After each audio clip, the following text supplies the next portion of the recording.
Ang pagmamahal na nandama noon, napalitan na nga ba ng poot ngayon? Ang pag-ibig na sinasambit dati ni Raymart at Claudine, tila nag-iba na ng tono. Dahil ang isinisigaw ngayon ng damdamin ni Claudine, galit na ako! Last Thursday, August 22, nagpaunlak si Claudine Barreto ng panayam sa mga piling miyembro ng media kasama ang GMA Showbiz News reporter na si Nelson Canlas. Sa unang pagkakataon ay nagsalita ang aktres tungkol sa pinagdadaanan nila ng asawang si Raymart Santiago. Itong 2013 parang tuloy-tuloy, sunod-sunod yung mga bunos na pinagdadaanan ko o pinagdaanan ko at ng pamilya ko. And parang I just take it a day at a time with prayers. Kasama ang kanyang mga legal counsel, isa-isang sinagot ni Claudine ang mga issue, partikular na ang legal battle para sa kustodya ng kanilang mga anak. First time, it was of course painful kasi syempre asawa mo yung tao.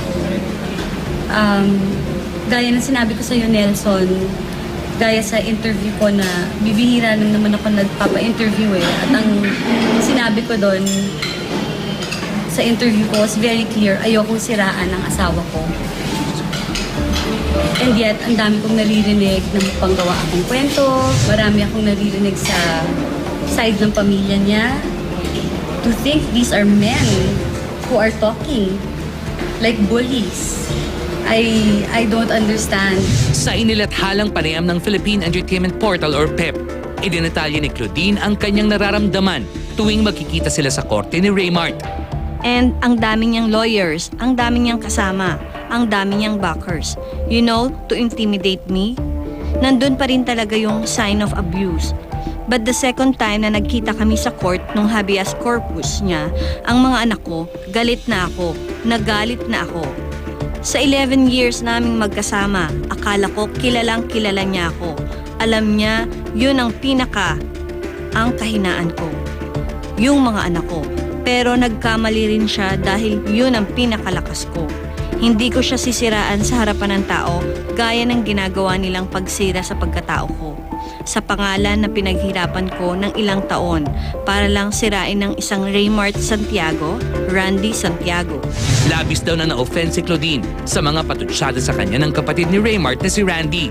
Kaya naman tila may pagbabanta ang mga salita ng aktres laban sa pamilya Santiago. Kung anong sinasabi na ilalabas nila ang baho ko, go ahead, I dare you, bring it on. Kasi ang pinagkaiba ng baho ng mga Barretos sa baho ng mga Santiago, yung sa amin naaamoy. Yung sa kanila, pag lumabas, ikakasira talaga nila. Ayaw ko nang binabastos ako, lalo na ng mga lalaki. Hindi na ako papayag na bastos na ako noon. Huwag nila akong babastusin, like what I've said.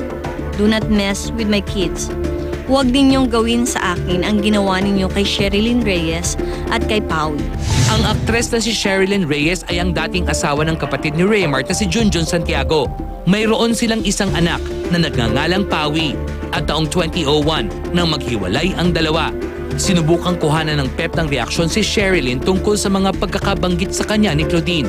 Ngunit pinili nitong wag na lang magsalita. Samantala, sa ngayon ay pinag-iisipan na raw ni Claudine ang paglipat ng tahanan. Naging makahulugan naman ang kanyang pahayag tungkol sa paghahati-hati ng ari-arian nilang mag-asawa kung mapapaanal ang kanilang kasal.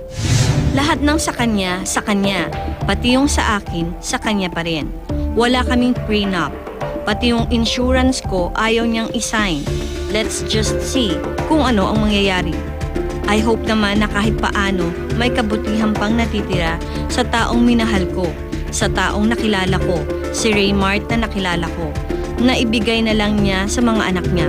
Tutal, wala naman siyang naibigay. Nang tanungin si Claudine kung tuluyan na nga bang nawala ang pagmamahal niya sa asawang si Raymart, ito ang naging sagot ng aktres.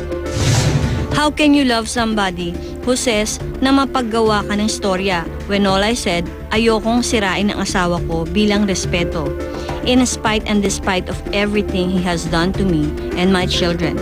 Galit na ako. manginig na siya. Pinilit ng Star Talk na makuha ang panig ni Raymart at ng mga Santiago tungkol sa mga tinura ni Claudine. At sa pamamagitan ng kanilang legal counsel na si Attorney Ruth Castelo, isang statement ang kanilang ipinadala. And we quote, "We understand Claudine's predicament. She's angry and frustrated. But this is between her and Raymart. The children and their respective families should not be dragged into this." Unquote.